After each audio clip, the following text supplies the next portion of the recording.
In the previous episodes, we gathered, reviewed and reconditioned the 4 basic components necessary to assemble a barebone PC system that cost $138, a little bit more than the $125 that cost the new Ryzen 3100. The final goal is to create the barebone of a computer system, spending the same or less money than the total worth of a brand new Ryzen 3 3100 processor, and at the end our final build be able to give, if it's possible, the same performance of a PC based on the AMD 3100.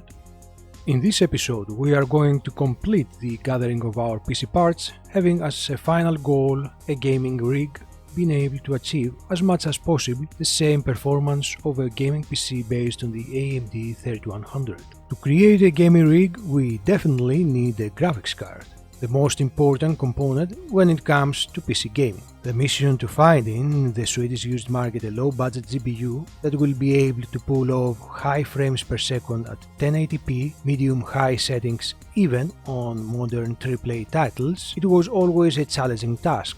These days, this task have become almost impossible with the C-virus outbreak and the price fluctuation that these have caused to all PC parts prices, regardless if they are new or used components. But there is no mission impossible for the Dude Cruise, because when all the others are overpaying for the usual RX and GTX aspects, the Dude Cruise is targeting the underrated GPU market, and successfully, after a lot of patience, found the Asus R9 290 Overclock Edition with 4GB GDDR5 VRAM for $50. Yes, he did. I did. Who is the Dude Cruise again? Did I ever mention that I love to unbox all the well-preserved PC used parts? I think I have. It's like a time travel in the past, more specific 6 years before, when the Asus launched the product at the price of $400. Opening the well-designed box, we find, surprisingly, another box. Inside it we find a pocket manual and the usual DVD with the drivers and the outdated OEM software that we aren't going to use, but it's always nice to have it as a collective add-on.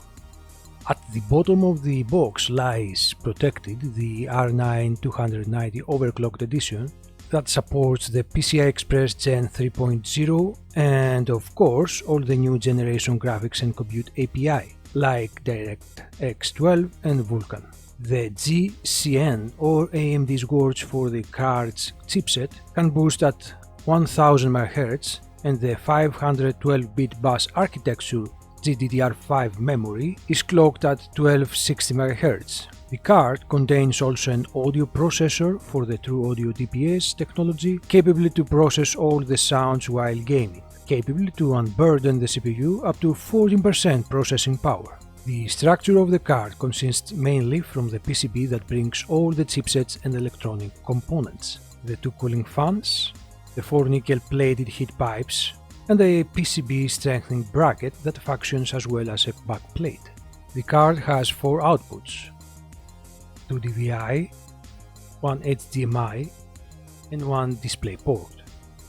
It has one 6-pin and one 8-pin power connector to feed the power-hungry GCN chipset, with a maximum power consumption of almost 300 watts and roughly 10 watts in idle and 3 watts in sleep mode. It is almost 29 cm long, so it occupies a lot of space, being more compatible with the spacious ATX chassis for better airflow and heat dissipation. If you like, you can pair 2 of these cards in one PC without the need of a crossfire bridge, since the data will be moved over the PCI Express 3.0 bus. Before we begin with the reconditioning process, we need some tools: a Phillips standard tip screwdriver, a cable cutter,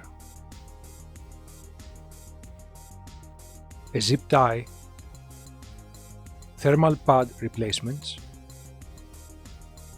some thermal paste, toothbrush, napkins, and isopropyl alcohol. Ground yourself by touching the chassis of your computer or wear an ESD armband. The refurbished process begins with the unbolting of the 4 backplate screws. Then carefully separate the PCB from the cooling system, unfolding the parts from the side of the PCI slot, and then unplug the fan power cable. With a first look, the PCB has some dust, but it isn't in terrible condition. The same goes for the VRM heatsink. For the time being, I will just remove the old dry thermal paste from both the GPU and the heatsink using a napkin soaked with alcohol, and then I will remove the remaining scraps with a soft plastic and a brush. After that, we remove the heatsink shroud by unscrewing the 2 in each side screws. Now, you can easily pull the top shroud off. After that, we unbolt very carefully the 4 screws lying underneath each fan, avoiding to damage the blades of the fan. Then we take the cable cutter to cut the zip tie that holds the power fan cable firm upon the heatsink. Be careful, you don't want to cut the power fan cable by accident. Remember the correct side that each fan sits upon the heatsink. Pull up the fans while you disentangle the cable from the heat pipes. It's time to clean the cooling system. Use a brush or earbuds to remove the dust from the fan blades. Blow away the dust from the heatsink and the top shroud using an air duster or some paintbrush. Don't wash the heatsink with water. Now that the cooling system is clean, place the fans and the power fan cable with the correct position upon the heatsink.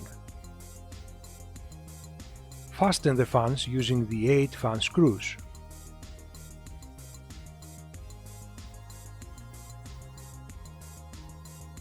Use a zip tie to fasten the power fan cable on the heatsink. Place with the correct position the shroud upon the cooling system and fasten the 4 remaining side screws.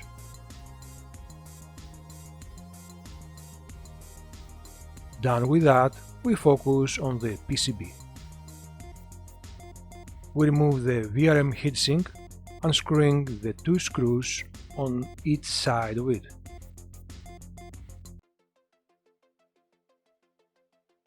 Find and unscrew the 7 screws lying upon the PCB and the 2 screws at the back of the card that hold the metallic side shroud upon the PCB.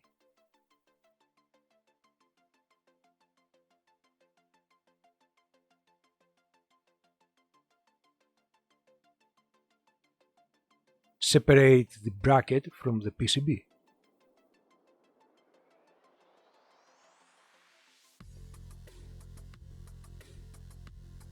Remove the dust from the card's PCB on both sides. Using a brush soaked with alcohol, gently passing it upon the electronic components.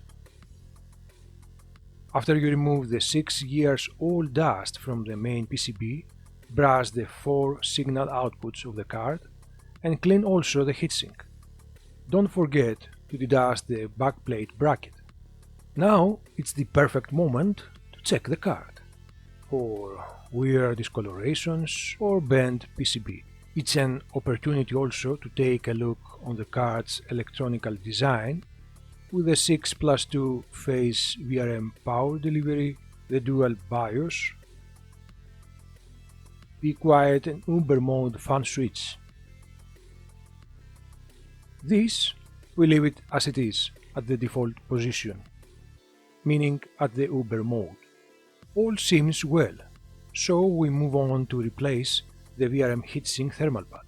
We remove the old thermal pad even if it seems in good condition. A new thermal pad helps for an improved thermal abduction, especially if we talk about older high-tier used cards that have higher power consumption than today's models. Place the side bracket first with the 2 backplate screws. Upon the side bracket and the PCB, align the backplate bracket and use the 7 PCB screws to fasten it in place.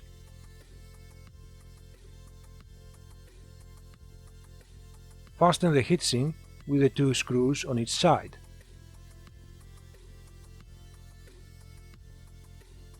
Then apply a brave amount of thermal paste upon the card's die. Place the PCB parallel to the cooling system with a power fan cable opposite to the fan header. Connect the power fan cable into the fan header. There is an indicating notch and match in one direction only, so don't worry on how to install it properly. Before we move into the final step, I have to mention one of the biggest flaws of the Asus R9 290, which is the cooling system. The official statement from the Asus is that the DirectCU II cooling technology system has a dual fan design with twin heatsinks and the heat pipes in direct contact with the GPU core. And the above paragraph will be 100% true if all the heat pipes was meant for the GPU die, since only 3 out of the 5 heat pipes do direct contact with the chipset. The other 2 heat pipes are responsible to dissipate the heat from other areas of the PCB. Moreover, there is no contact between the heatsink and the memory chipsets, so forget the VRM overclock.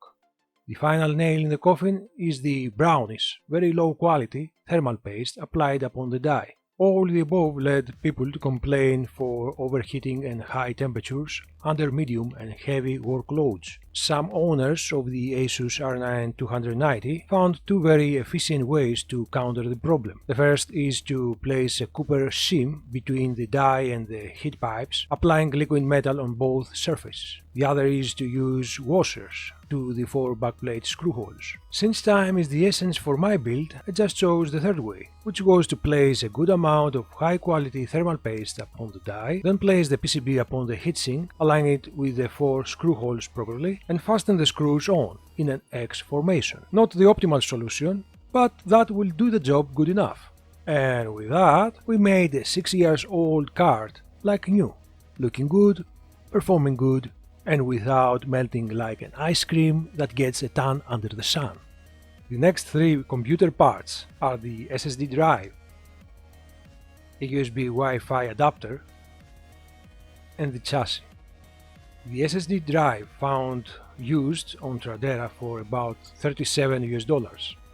The 480GB storage space is enough for Windows 10 or the necessary productive applications and a bunch of PC games. It's fast enough to load the operative system and the installed software without the delay that a mechanical hard disk drive would cause.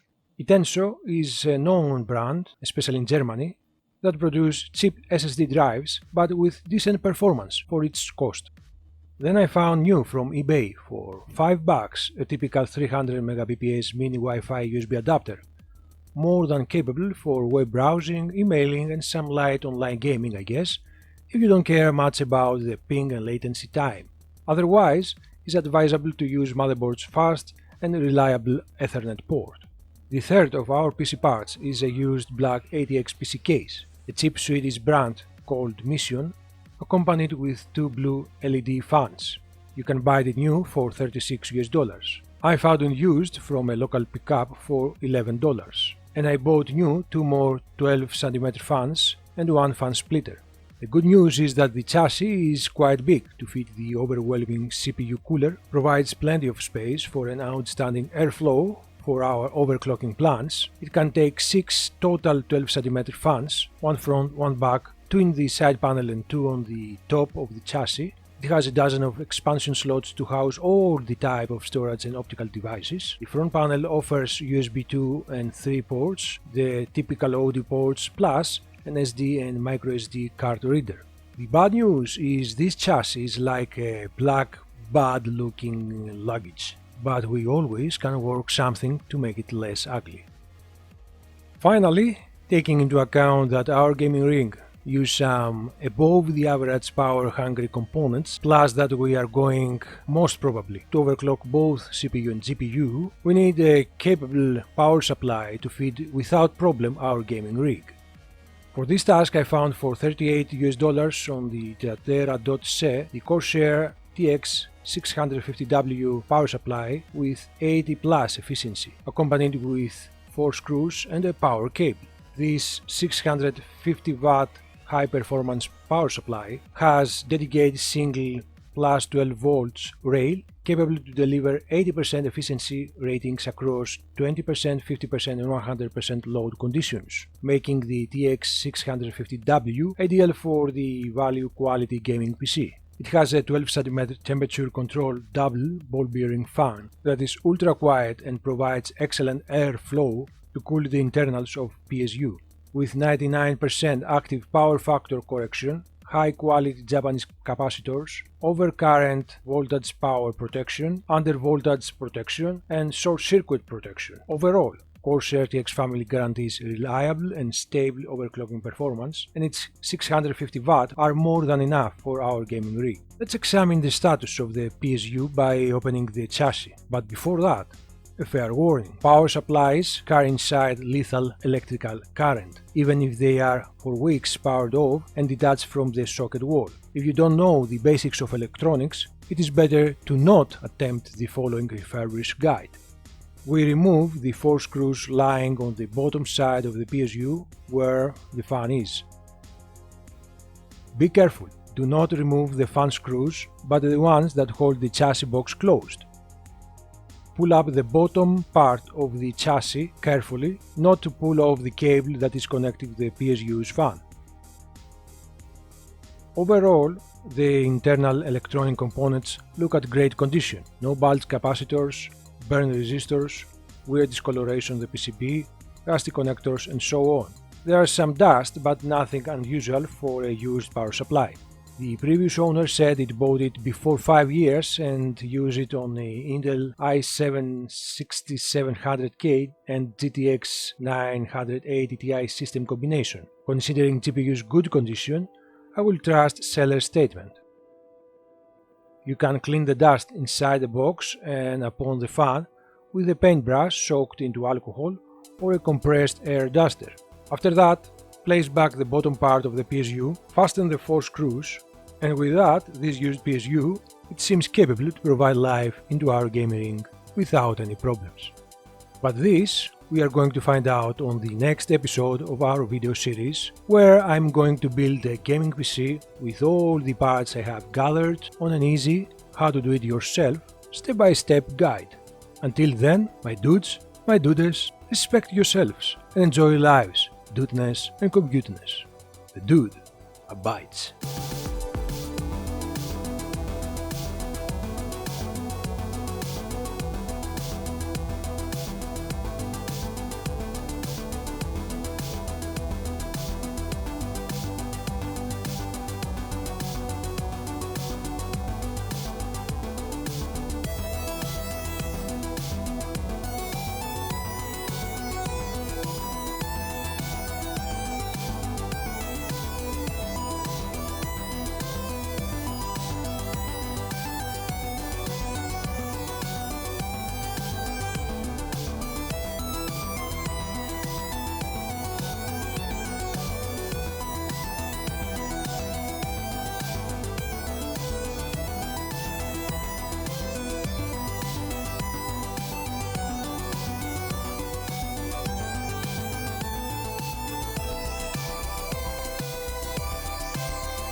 Alright.